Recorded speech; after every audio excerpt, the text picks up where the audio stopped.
The call comes on a Thursday morning in December 2008. Your son answers because you're in the bathroom. He comes to find you. His face tells you before his words do. The number is $17.3 billion. That is what investors believe they hold in your fund. The actual number is $338 million. The difference, $17 billion, does not exist. It has never existed. You constructed it across 21 years with a spreadsheet, a printer, and the reliable fact that no one with sufficient authority ever asked to see the underlying positions. You have known this moment was coming since 1993. You have not known it the way you know it now. You spend 14 of the next 48 hours at your desk. You spend 6 of them at home, eating dinner with your wife, saying nothing unusual. The remaining hours you spend in a chair by the window, not sleeping. On Friday morning, you call your sons into the office. You tell them everything. Your elder son says nothing for 11 seconds. You count. Your younger son asks if there is any way out. There is not. There has not been since 1991. You just never said that out loud before now.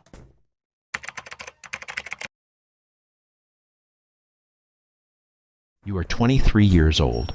You have a finance degree from a state university and a job offer from a mid-tier brokerage in New York that pays $24,000 a year. You take it without negotiating. You do not know yet that you should negotiate. You will learn. You are not the smartest person in the office. You know this within 2 weeks. What you are is the most patient. You read every filing. You stay until 9 p.m. Not because anyone asks you to, but because the work is still there and you are curious about it. The senior brokers notice this. One of them takes you to lunch.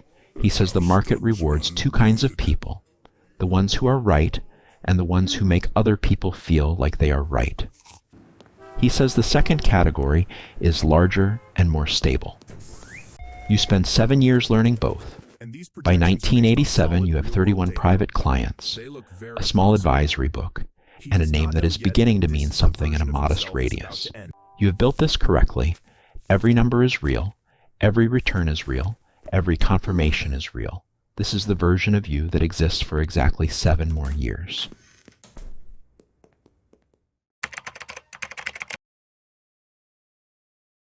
You are 28 years old. October takes 22% off the market in a single afternoon. Your clients call. Their returns are down. All returns are down. The market does not care about your relationships or your 7 years of correct work. 3 clients are considering pulling their capital. You have spent 7 years building them. You do not want to lose them over a single afternoon in October. You tell them their accounts are up 6%. This is not true. You do not think of it as fraud. You think of it as a bridge. The market will recover. The real returns will catch up to the stated returns before anyone examines them carefully. The gap will close. This logic holds for approximately 1 quarter. After that, it is simply a reason to keep going. The market recovers by 1988. You do not close the gap. You widen it instead because the clients who believe they are up 6% are referring their friends. And the friends are calling, and the structure that was supposed to be temporary now has momentum. How was your day? You are 29 years old. You have a mortgage, a wife, and a lie that is 1 year old. You tell yourself these things are separate. They are not separate. You are 34. There are 47 accounts now.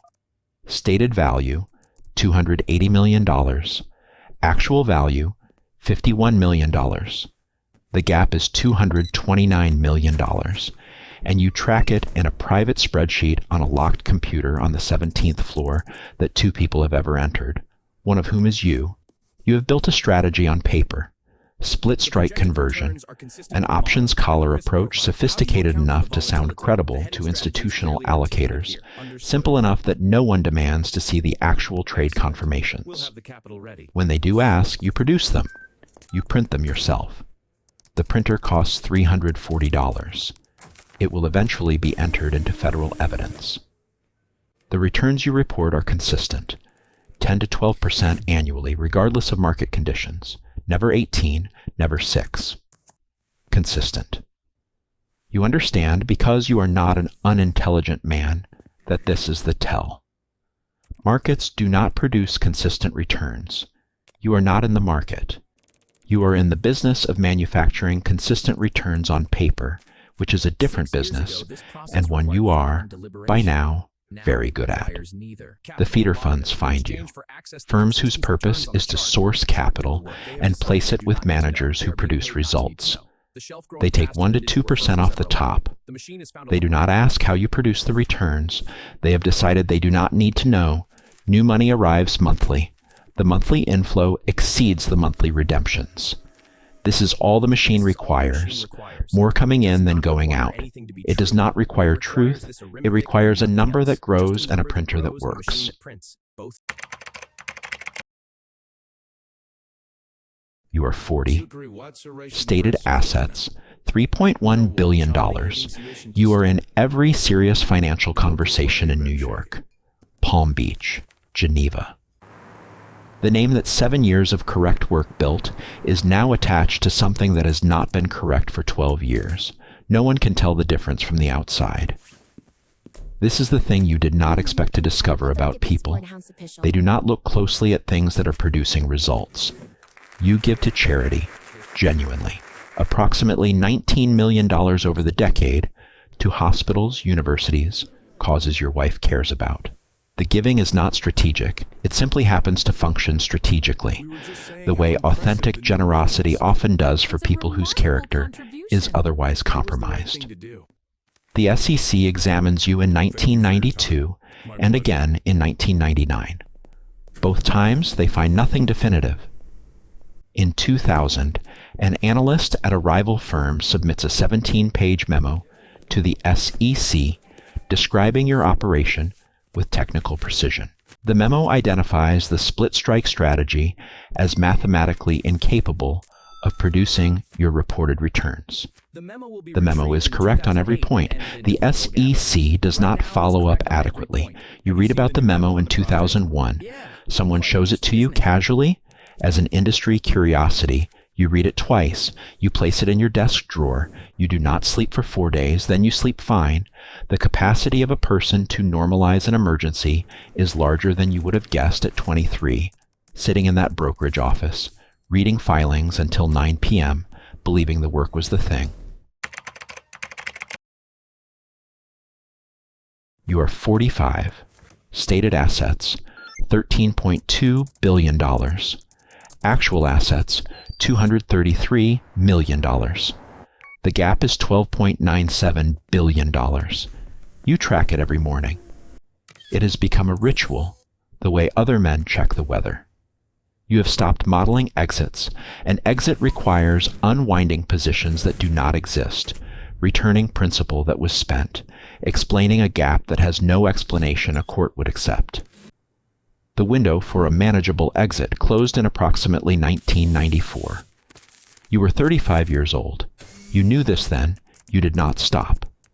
What you are doing now is maintenance. Quarterly statements are generated. Client calls are returned. Redemptions are processed within normal timeframes. The operation has 24 staff members, most of whom work for the legitimate side of the business. They have no knowledge of the 17th floor. You run 2 companies in the same building. One of them is real. Your wife asks you once, in 2004, if everything is all right. Is everything all right? You are watching television. You say yes. This is the only lie in 21 years that you regret in the specific way that cannot be explained without explaining everything else.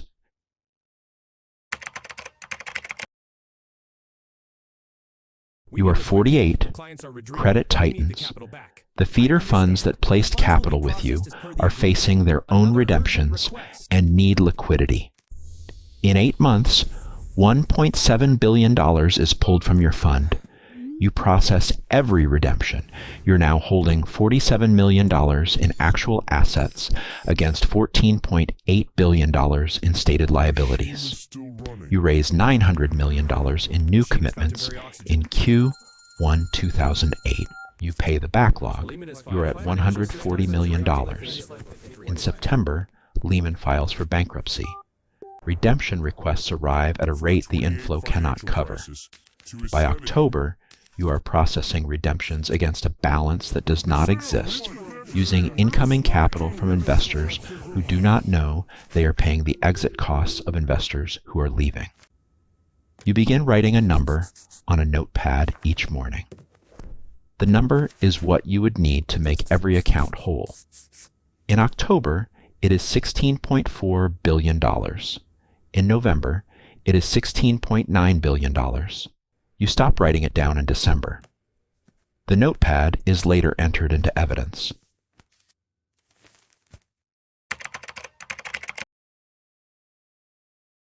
You're 49 years old.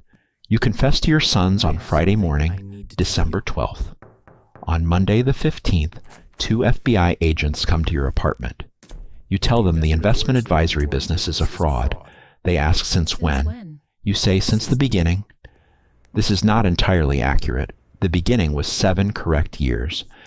But you are too tired to explain the difference between a bridge and a building. You plead guilty to 11 federal counts. You do not go to trial. There is no defense available when the underlying positions never existed. The judge sentences you to 150 years.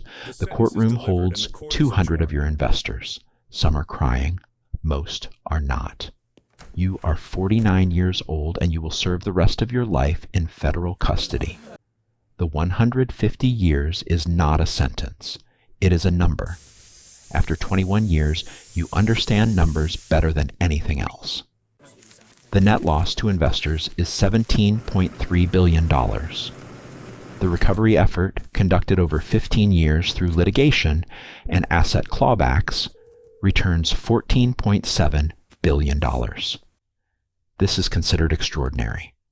Most schemes return less than 20 cents on the dollar. Yours returns 81. No one in the courtroom considers this a success.